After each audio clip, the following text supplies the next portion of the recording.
You ready here? This is 202.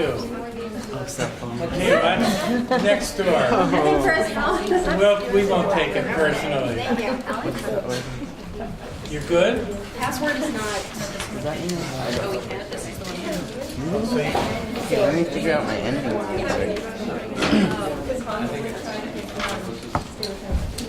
No worries. Do you want me to clear? Is that a laptop? Is that a laptop? Can we use it? What? Oh, do you have yours? Oh, we're okay then. We just need it for Catherine's her outline won't print out, but she's got it on a flash drive. No, this is the microphone. You want to move it? Oh no, I'd keep it in those so we can get it from you. But just just like if you just keep your papers off of it, cool. Good, so we can hear all of you. You got it? You can close anything that's open that in your life. Okay. All right. You want to check this? Should work, right? This should work. I have no doubt that it will. Okay. So welcome everyone. My name's Alan Flam. I work at the Swearer Center for Public Service. I have the really good fortune to be participating in this conference and moderating this panel, which is we've kind of given the title, The Politics of Labeling. So I'm going to I'll just let the panelists do more of the introduction. But I think, first of all, I love the theories in action opportunity. How many of you in the room here have written a thesis or a capstone project or seniors? So a couple of you have. It's a huge amount of work, and I think that the kind of this endeavor is a really different one. I think probably all of the panelists would probably say it's a different kind of academic work or academic intensity than anything that you've done before. And some of the panelists actually, their presentation is about sustained community work that they've done for a number of years. So that also, I think, has the sense of doing something over a longer period of time, living with ideas for a longer period of time, has some special qualities to it. And I think we're all set. You're set? Yeah. So this is someone called. One is locked, but we've... I can unlock for you right now. That's why I'm here. But we're already set up. We're already set up. We got it. Thank you. But I also think the idea of when you've worked on something, when you've put so much effort into it, then you have an opportunity to present it to a larger group of people, more than just perhaps your advisor and a few colleagues, is a really good opportunity. It's a good opportunity for all of you to be able to hear these ideas, and I think the challenge is really trying to articulate both the work that you've done, and since it's a theories in action conference, in some ways talk a bit about the social utility of the work. Is also, I think, an important challenge and opportunity. So I'm really pleased that you chose to seize it and participate, and I'm glad all of you are here to listen to what our panelists have to say.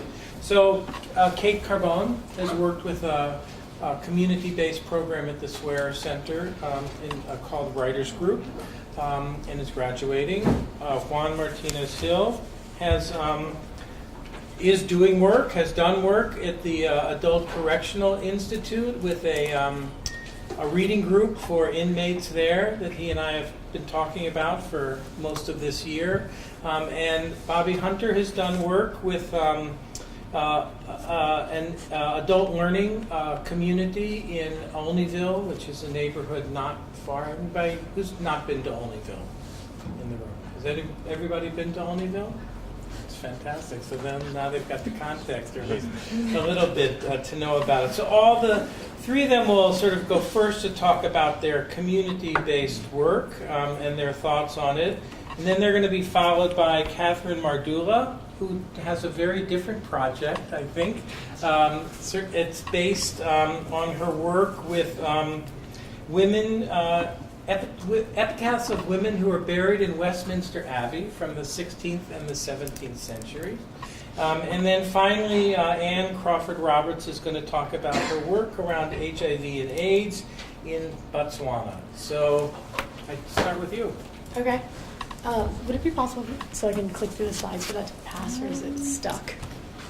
You can just say You want to just switch All right, I'll spots? ask you to switch it. Okay, so my name's Catherine Carbone, and I've been the Community Fellow for Brown Writers Group, which is a Swear Center program that teaches creative writing to developmentally disabled adults. So next slide.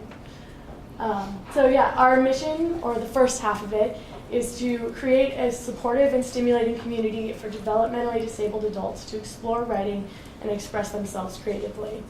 This is a program that's been around at Brown since the early 90s, but in the past few years we've been trying to really transform it and think about the purpose of our work and, you know, why we're doing what we're doing and how our role as teachers fits into, you know, the bigger scheme of the issues surrounding developmental disabilities in the United States.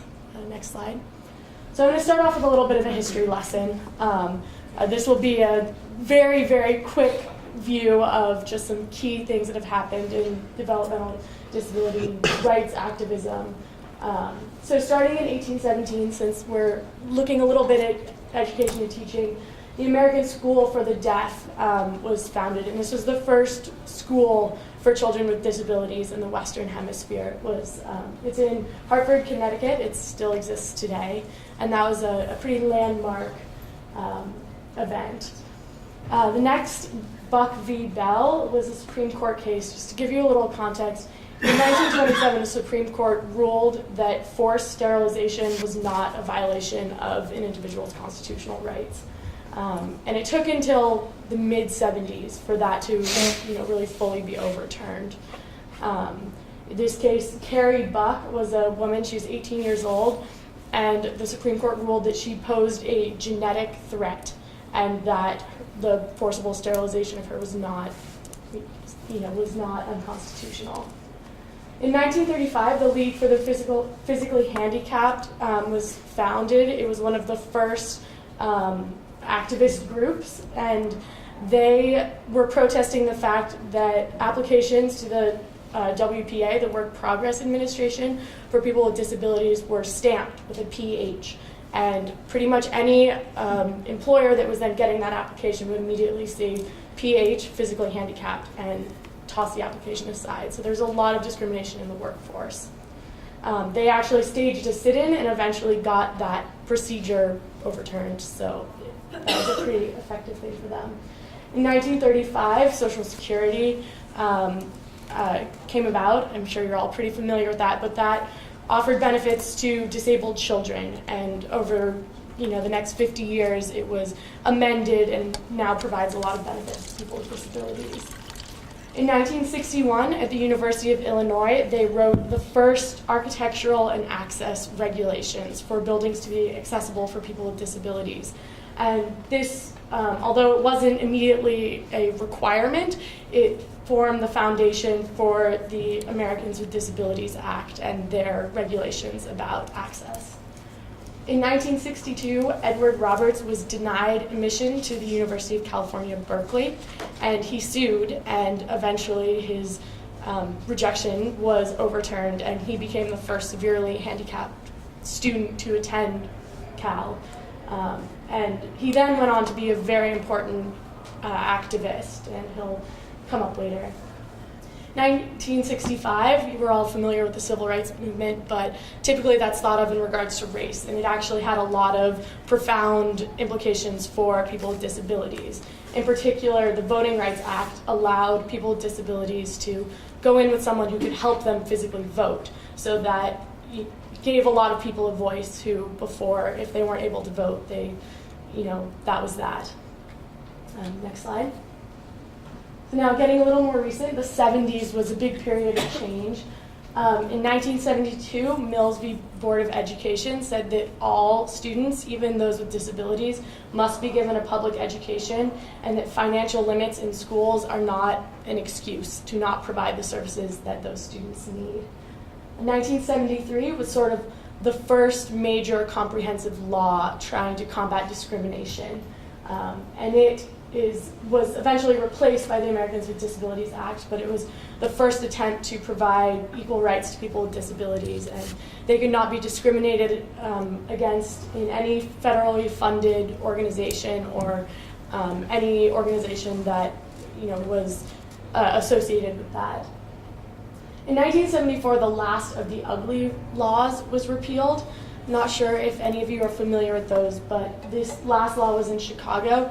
It said that any person who is diseased, maimed, or mutilated, or in any way deformed so as to be unsightly or disgusting object or improper person is not to be allowed in public or the public ways or other public places in this city, or shall therein or thereon expose himself to public view under a penalty of not less than $1 and not more than $50 for each offense. So it was illegal for people with disabilities to be in public places in Chicago until 1974. And this, before the mid-70s, was common in a lot of different cities. In 1983 to 1992, it was declared by the UN the International Decade of Disabled Persons. So the UN really tried to make a push for countries to address the issues facing the developmentally disabled community and help to get them equal rights. In 1990, as I've mentioned before, the Americans with Disabilities Act was passed. And this is the landmark law that pretty much all issues of discrimination in the developmentally disabled community are addressed. So it addresses equal employment, discrimination by architectural barriers, requires equal access. It has clauses regarding coercion and discrimination in a lot of different cases. In 1999, Olmsted versus LC, which is Lois Curtis, this was when institutionalization was abolished, basically. So up until 1999, fairly recently, it was legal to institutionalize someone against their will. And that really had a profound impact on a lot of different communities. Here in Rhode Island, the LAD institution had a lot of people with developmental disabilities there. And in the 90s, when a lot of these institutions were closed, many people with disabilities were integrated into the community, which was a very important step. But the resources weren't really in place for them to get the services that they needed outside of the institutions. So this is kind of where a lot of the recent problems are coming out of. And then in 2004, just sort of a fun side note, was the first Disability Pride Parade. And that's important because for a lot of people, a disability is something to be proud of. And that's something that maybe a lot of people don't recognize, but starting in 2004 in Chicago, interestingly, which is where the last ugly law was repealed, the first Pride Parade took place. Next slide. So 2012 at Brown University, where are we? There are a couple of programs, especially through the Swear Center, that involve outreach to the developmentally disabled community. Writers Group is one of them. And I shared the first half of our mission statement. This is the second half, which is to foster understanding through interaction between volunteers and writers, leading to increased awareness and knowledge of the challenges facing developmentally disabled adults. So while creative writing is sort of our tool, this is our broader goal to help Brown students learn about a community that a lot of times is marginalized. Next slide. So this is I'm going to read a couple of quotes by Irving Kenneth Solo, who's an Australian activist. And he raises a lot of interesting points about how people with disabilities are labeled and are viewed. So this first is regarding the toilet assumption. Our ideas about institutionalizing the aged, psychotic, retarded, and infirm are based on a pattern of thought that we might call the toilet assumption. The notion that unwanted matter, unwanted difficulties, unwanted complexities, and obstacles will disappear if they are removed from our immediate field of vision. Our approach to social problems is to decrease their visibility, out of sight, out of mind. So this was written in 1988, which was granted when institutions were still around, and this was a more severe problem. But even still, disability is not something that you necessarily see walking around every day.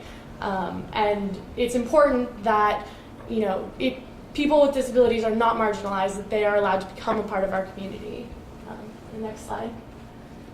And one of the other interesting points he raises is that talking about disability is kind of taboo, and it makes a lot of people uncomfortable. So he says, when small children meet a person using a wheelchair or wearing a brace, they're curious and pour forth questions like, why are you wearing this? What is it? Do you take it off at night? How high up does it go?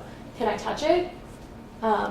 And people, adults, often are very uncomfortable with questions like this and will say, don't ask that, it's rude, it's not polite, these aren't things that we talk about. But Irving Penzola goes on to say, is it any wonder that a near universal complaint of people with developmental disabilities is, why can't people see me as someone who has a disability rather than someone who is disabled? Young children first perceive it that way, but are quickly socialized out of it.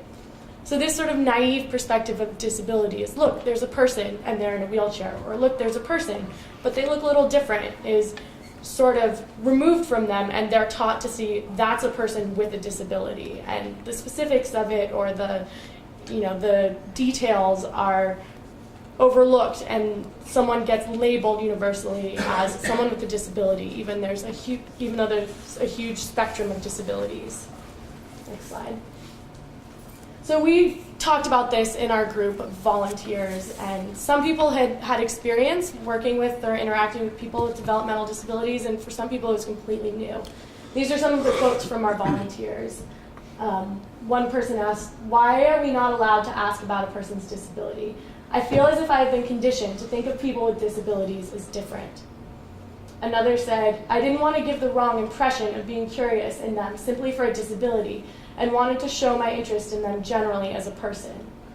Or, it was difficult to see people who had progressed, learned, and lived with such different capabilities. Their social cues and their concept of the world was different. So even for people who really want to get involved in this community, this idea of disability and that label is a very difficult issue to deal with, and it makes a lot of people uncomfortable. So, the next slide. We wanted to form partnerships, and the way to get around this is to look at people with disabilities as people, to ask them about their lives, to get in touch with them on a personal level. And so the goal of Writers Group is to let Brown students interact with people with disabilities, to learn from them, to help guide them, to listen to their voice through creative writing. And these are some images from our workshops of volunteers and writers. Next slide. So I wanted to introduce you to one of our writers. This is Carl. He is a member of the SORT group. We work with 5 different organizations, all under the arc of Blackstone Valley, that provide different services and day programs for people with disabilities. And Carl wrote this poem. The theme was an introduction, or, write about yourself. He said, I am Carl. I wonder where I am. I see the workshop. I hear the rescue squads going up School Street. I think about flying kites. I like listening to music. I say, it's always good to be positive. I dream that I have high-speed internet. I worry if I will do everything right. I'm happy. So, this has been an amazing opportunity for me, and I think for a lot of other volunteers, to get to meet people with disabilities and to try and move past that label and to meet people as people, and not to immediately ask, what's their medical diagnosis, what's their disability, how are they different, but to focus on things like, I dream that I have high-speed internet. I'm sure that we can all sympathize with sitting there waiting for a page to load. It's, common problems that face all of us regardless of these labels. Next slide. So last, just some more information. For those of you who aren't seniors, it seems like a lot of you are. This is a Swear Center program. Adam Davis and Brianna Dutt are now the community fellows. And so if anyone has any interest in learning more about Writers Group or would like to volunteer, brownwritersgroup@gmail.com, or that's our website. And there's also going to be a reading on Wednesday at 10 a.m. in Arnold Lounge. So all of our writers who've been working on their poetry and stories for the past year are going to be coming to Brown to stand up and share their work. So if anyone is interested in coming and meeting our writers, hearing what they have to say, that would be a great opportunity, and we'd love to have you.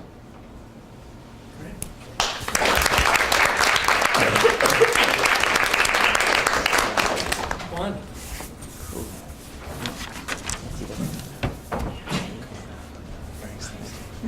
I thought you were going to do a break dance or something. Introduction, good. Cool. So here I am, alone, standing in a room with 9 high security inmates. They're about 20 feet, and 4 guys about twice my size standing between me and the door. How the hell did I get here?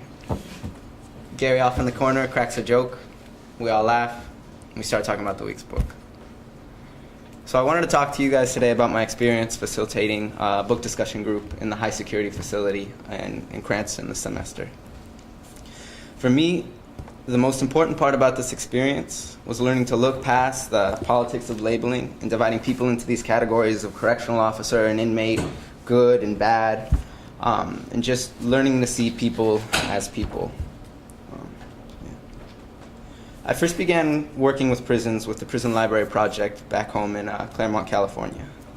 This organization receives hundreds of letters from inmates all across the United States, some of whom are serving life sentences or too poor to be able to afford their own books. They'd write to us and they describe their experiences on the inside and request books on everything under the sun, from astrology to astronomy, from finance to physics. And in their letters, they would share with us that sometimes the only place that they felt that they could truly be free was in the pages of a good book. It was only here that they could temporarily escape the reality that was prison and retain some semblance of freedom or autonomy over their lives again. I was inspired by these letters and decided to participate in a prison book drive while here at Brown, and later volunteered with the Brown Education Link lecture series, which brings professors from Brown into the Adult Correctional Institute to give lectures in the men's medium security facility. But it wasn't until the summer after my sophomore year that I actually got the chance to work inside the prison for the first time, after receiving an internship to serve as a librarian assistant and legal research assistant. It's kind of funny, because you never forget your first time walking into a prison. Sort of approaching the building, the razor wire on the high chain link fence, signing in with the correctional officers, surrendering your belongings before walking through, the electric eye, and then waiting for that moment of truth, waiting for that door to buzz as you're surrounded by armed gunmen on all sides, just to be let in and have the door locked up behind you. My job involved going around to different facilities, making sure that the books in the libraries were stocked, talking with inmates, and fulfilling any requests that they might have. And it was during these trips into the prison libraries that I learned the importance of communication.